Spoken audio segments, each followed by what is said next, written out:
이사야 19장 23절에서 25절입니다.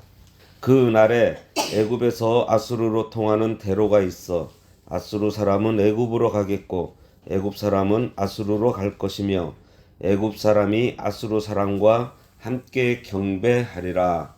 그날에 이스라엘이 애굽 및 아수르와 더불어 셋이 세계 중에 복이 되리니 이는 만군의 여호와께서 복 주시며 이르시되 내 백성 애굽이여 내 손으로 지은 아수르여 나의 기업 이스라엘이여 복이 있을지어다 하실 것임이라. 오늘 말씀의 제목은 이방과 이스라엘이 함께 하나님을 경배함입니다. 22절까지는 애굽이 회복하여 하나님을 경배하게 될 것에 대한 예언이고요.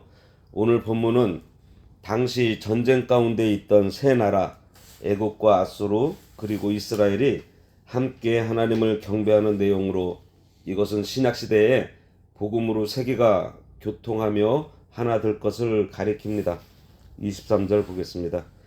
그날에 애굽에서 아수르로 통하는 대로가 있어 아수르 사람은 애굽으로 가겠고 애굽 사람은 아수르로 갈 것이며 애굽 사람이 아수르 사람과 함께 경배하리라.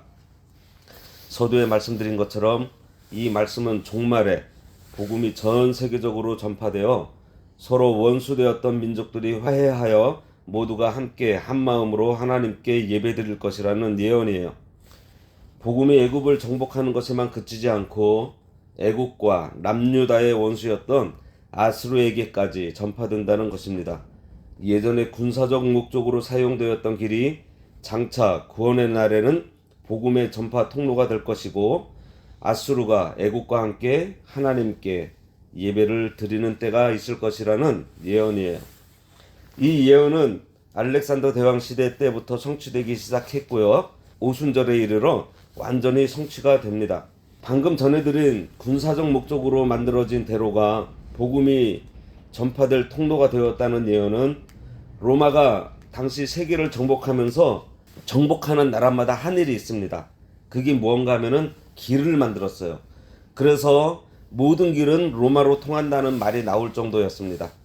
이 시기가 신구약 중간기인데요. 로마가 세계를 다스릴 때 예수님께서 오셨습니다. 그리고 하나님의 구속사역을 다 이루시고 예수님께서 승천하신 다음에 초대교회 시대의 사도들, 특히 바울이 이 로마가 만들어 놓은 그 길을 따라서 복음을 증거했어요. 말라기 이후로 무려 400여 년 동안 하나님께서는 선지자도 보내지 않고 어떠한 권면의 말씀도 없었지만 인간의 역사 가운데 초림하시는 예수 그리스도를 맞을 준비를 다 하셨고 그 복음이 널리 퍼져나가도록 길을 이미 다 닦아 놓으셨던 것입니다. 그렇게 신약시대에는 북방과 남방이 다 통하는 대로가 있어서 북방 사람은 남방으로 가고 남방 사람은 북방으로 자유롭게 갈 것이며 막혔던 담이 다 허물어지고 철의 장막이 무너지고 자유롭게 교통하게 된다는 거예요. 이런 복음의 보편적인 성격에서 볼 때 성도들이 화평하려는 그러한 노력은 정치적인 통합, 경제적인 평등, 그런 것 같은 세상적인 노력으로 되는 것이 아니에요. 가장 먼저 오직 예수 그리스도 안에서 한 형제 자매라는 사실을 인정하면서 출발해야 합니다. 왜냐하면 예수 그리스도의 복음을 기초로 하지 않은 이 세상의 평화는 진정한 평화가 아니에요. 일시적이면서 제한적이고 거짓된 평화이기 때문입니다. 여기 나오는 이 세 나라는 때로는 연합도 하고 화친하기도 했지만 서로가 원수 사이였어요. 그런데 서로 교통하며 함께 하나님을 경배하게 된다는 거예요. 원수와 대적이라는 이 장벽이 하나님의 은혜로 무너지니 서로 왔다 갔다 하며 자연스럽게 교류하게 된다는 것입니다. 원수 사이였는데 하나님의 은혜를 함께 받으니 미워하던 마음이 무너져 버리고 서로 왕래하는데 아무런 적대감이 없이 한 마음이 되어 화평하게 된다는 것이에요. 우리나라하고 일본 사이가 예전에 일제강점기의 일들, 그리고 그 일을 일본이 사과하지 않음으로 해서 일본을 미워해서 우리나라 사람들이 일본 사람이라고 하기보다는 보통은 일본 놈, 뭐 쪽발이 이렇게 부르잖아요. 그런데 성도가 예수 믿는 일본 사람을 만나면 좀 그렇게 떨떠름하고 미워하는 마음이 하나도 없습니다. 한 형제같이 느껴져요. 그것은 그리스도의 보혈의 능력으로 화목하게 되었기 때문입니다. 선교지에 가서 사역을 할 때 보면은 성도들을 만나면은 그 자리에서 바로 친해져요. 왜죠? 믿음으로 하나님의 자녀로서 모두가 한 형제 자매가 되었기 때문입니다. 이처럼 복음은 인종적, 국가적, 사상적인 차별과 분리를 극복하고 오직 하나님 앞에서 한 성도로 묶어주는 능력을 가지고 있어요. 에베소서 2장 14절에서 18절에 보면요. 그는 우리의 화평이신지라 둘로 하나를 만드사 원수된 것 곧 중간에 막힌 담을 자기 육체로 허시고 법조문으로 된 계명의 율법을 폐하셨으니 이는 이 둘로 자기 안에서 한 세 사람을 지어 화평하게 하시고 또 십자가로 이 둘을 한 몸으로 하나님과 화목하게 하려 하심이라. 원수된 것을 십자가로 소멸하시고 또 오셔서 먼 데 있는 너희에게 평안을 전하시고 가까운 데 있는 자들에게 평안을 전하셨으니 이는 그로 말미암아 우리 둘이 한 성령 안에서 아버지께 나아감을 얻게 하려 하심이라 그랬습니다. 이처럼 복음을 믿어 구원받은 사람은 국가와 민족을 초월해서 그리스도 안에서 교통하는 화평하는 형제요 자매인 거예요. 우리 성도를 어떤 사람이라 그러죠? 그리스도를 모시고 사는 사람들을 성도라고 합니다. 이 화평하게 하시는 예수님을 모시고 사는 성도라면 나누는 일을 할까요? 하나 되는 일을 할까요? 하나 된 것을 나누려고 할까요? 나눠진 것을 하나 되게 할까요? 그리고 그 하나 된 것을 지키려고 하겠죠. 이게 성도예요. 24절입니다. 그날에 이스라엘이 애굽 및 아수르와 더불어 셋이 세계 중에 복이 되리니 그랬습니다. 이 말씀은 복음 안에서 하나로 통일된 민족들에게 임할 축복에 대한 말씀이에요. 오직 복음만이 전에는 서로 원수였던 나라와 민족들을 화해시켜 하나가 될 수 있게 할 수 있습니다.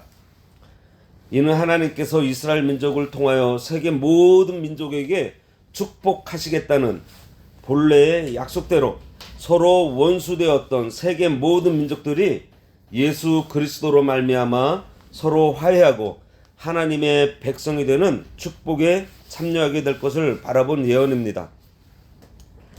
국가 사이의 관계를 영원한 적도 없고 영원한 친구도 없다고 말을 합니다. 나라들끼리 경제적으로 정치적인 통합을 하는 것은 자국의 이익과 배치되지 않는 범위 내에서만 유지될 수 있는 제한된 평화이지만 하나님으로 말미암은 복음 안에서의 통일은 영원한 기쁨을 제공해 줄 거예요. 아수르는 북방 나라들을 대표하고 있고요. 애굽은 남방 나라들을 대표하고 있습니다. 그리고 두 나라 사이에 남유다가 있어요. 두 나라가 왕래하는 데에 중간에 있는 남유다를 지나야만 왕래를 하게 되는데요. 이것은 세계가 성도라는 매개를 통해서 서로 왕래하며 화평하게 될 것을 말하고 있습니다. 이처럼 성도의 역할이 얼마나 중요한지 몰라요. 나라만 그런가요? 성도인 우리는 예수 그리스도를 품고 있는 사람들이기 때문에 시기하고 미워하고 다투는 관계를 무너뜨리고 화목하게 하는 능력을 가지고 있는 사람들이에요. 우리가 골로새서를 통해서 알게 되었잖아요. 성도는 하나님께서 신실한 자라고 인정한 사람이 성도라고 했어요. 화평하게 하는 일을 우리에게 맡기셨다는 거, 이 신실한 성도인 우리들이 신실하게 그 일을 해야 되는 것입니다. 25절입니다.